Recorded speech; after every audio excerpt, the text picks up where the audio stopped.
Agriculture Principal Secretary Hamadi Boga, who is also a senior microbiologist, has written an open letter to Kenyans. And in that open letter, he shared his battle against COVID-19. I'm going to be speaking to him right now as we get to find out more about his experience having lived through contracting this virus.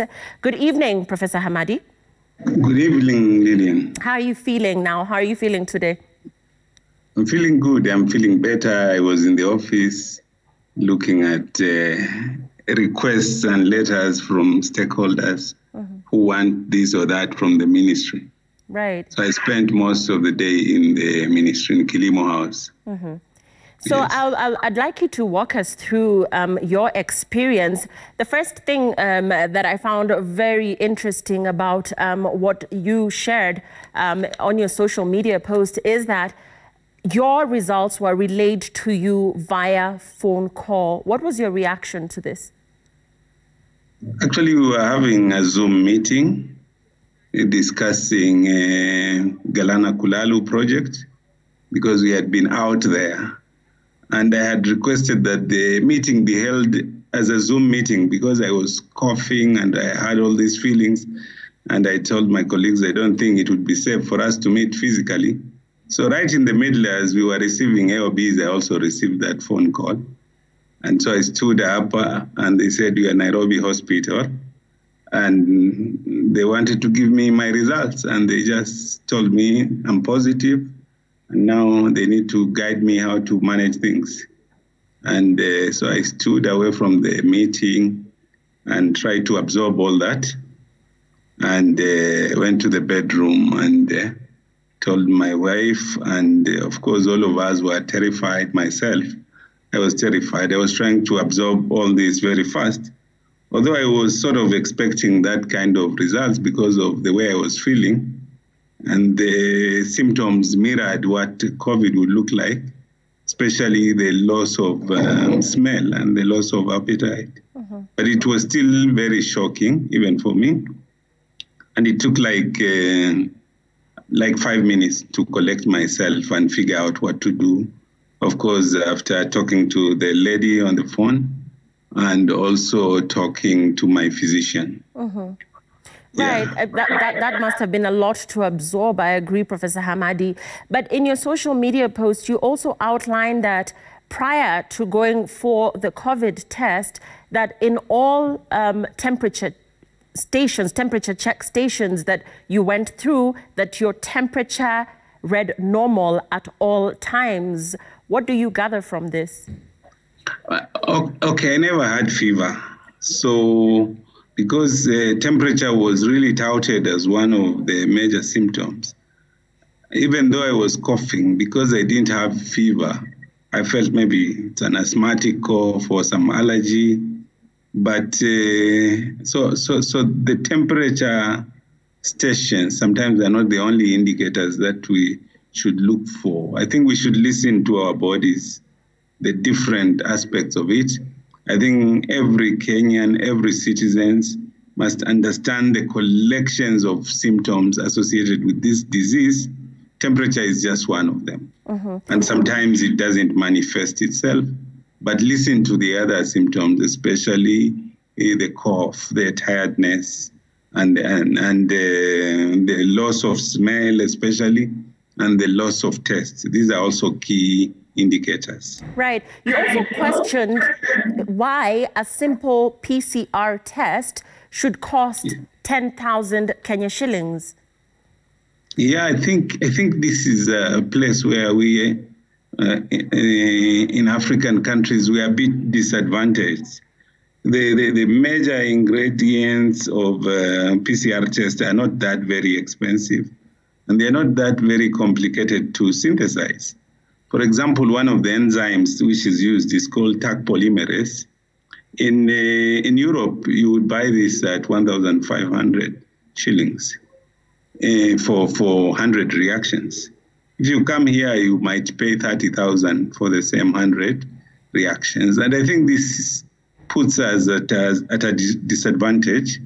And since this technology now is no longer, the patent period is over because it's over 20 years, I think the universities here, the research institutes, the Cambridge, they just need to cooperate and set up a synthetic biology facility so that we can synthesize these things.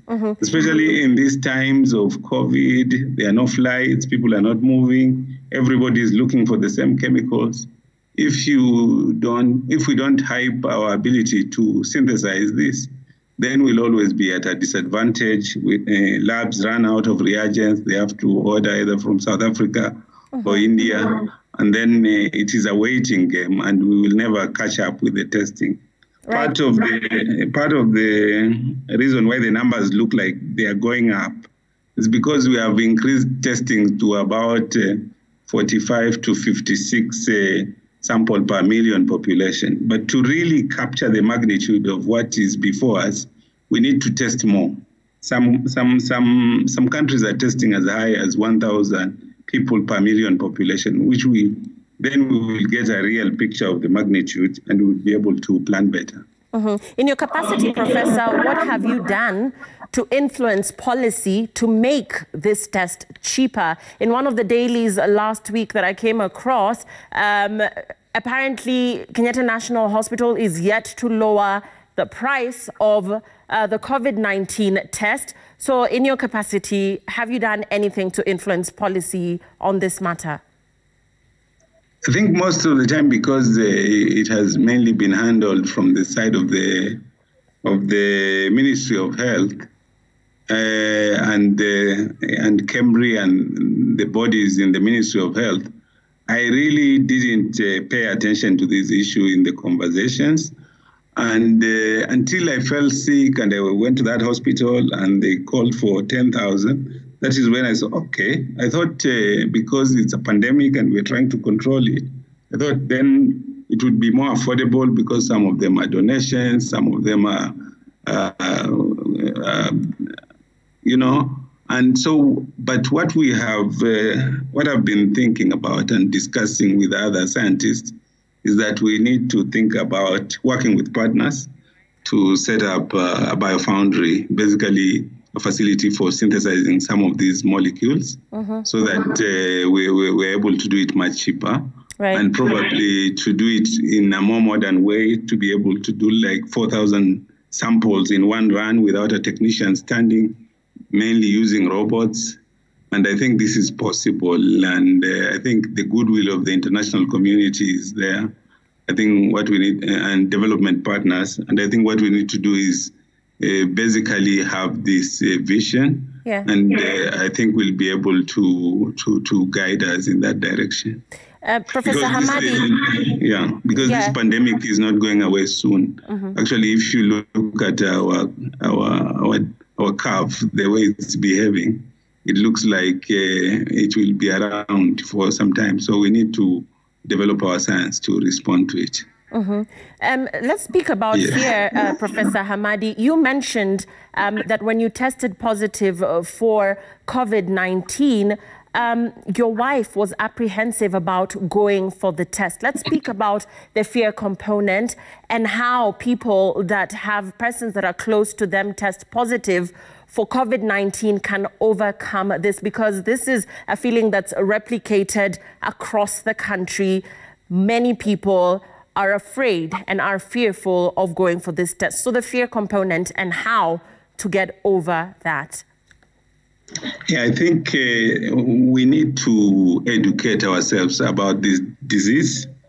Only about 2% from the statistics that I've seen will get acute disease and probably die. Only about 1.8 to 2%. Not of the population, but those who test positive. Another small percentage will have some symptoms, mild symptoms like what I had. Almost 86 to 90% will be asymptomatic. That means they will have it and they might not even know that they have it. I feel that as we look at ourselves and listen to our bodies, and if we have interacted with somebody who was positive, I think we should have enough information about the test, where to get the test, what happens after the test, how to manage yourself. I think once we have this information, it should minimize our fears. The other thing I think that needs to happen is to demystify this disease. And that is why I also wrote this very long piece, because I wanted people to understand it from my experience. And I'm glad that it's circulating, and I'm glad that we are talking about it as part of demystifying. Part of the fear is when you feel like if you're being traced because you are in contact with a person who has COVID, they will come with the suits there, and it will be stigma, and your neighbors might look at you in a different way. This is mostly what is eating people. But I think if we talk about it, this is not as problematic as HIV because of what is associated with the HIV. And I think we just need to accept that we have this disease. We need to understand its symptoms. We need to understand the way it's spread, so that we can protect ourselves and protect our families. Yeah. And we're winding up now, Professor Hamadi. Professor Hamadi's wife and the rest of his family tested negative when they did go for the test. Professor Hamadi has since tested negative after retesting. But in 3 simple words, Professor Hamadi, how did you cope with the symptoms? How did you manage the symptoms as we wind up? Yeah, of course. Sometimes when the pain and the aches and the temperature, that was managed using paracetamol. The sore throat and a bit of the cough, I was using mainly Clemon, which is an antihistamine. That is something that protects against asthmatic attacks. And of course, I had a cough expectorant and vitamin C tablets, which were prescribed. But these are managing the symptoms. The virus will be managed by your immunity. In fact, it's the balance of the fights between the virus and your immunity is what will determine whether you will get severely sick or not.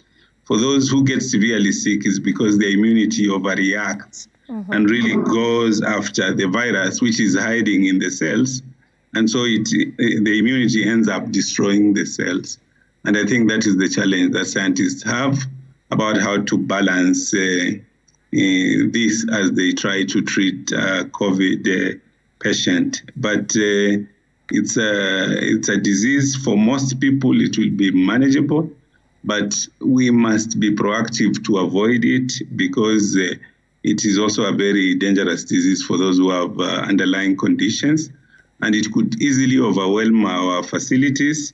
And all of us have a role in making sure that we defend our communities. It's not about government.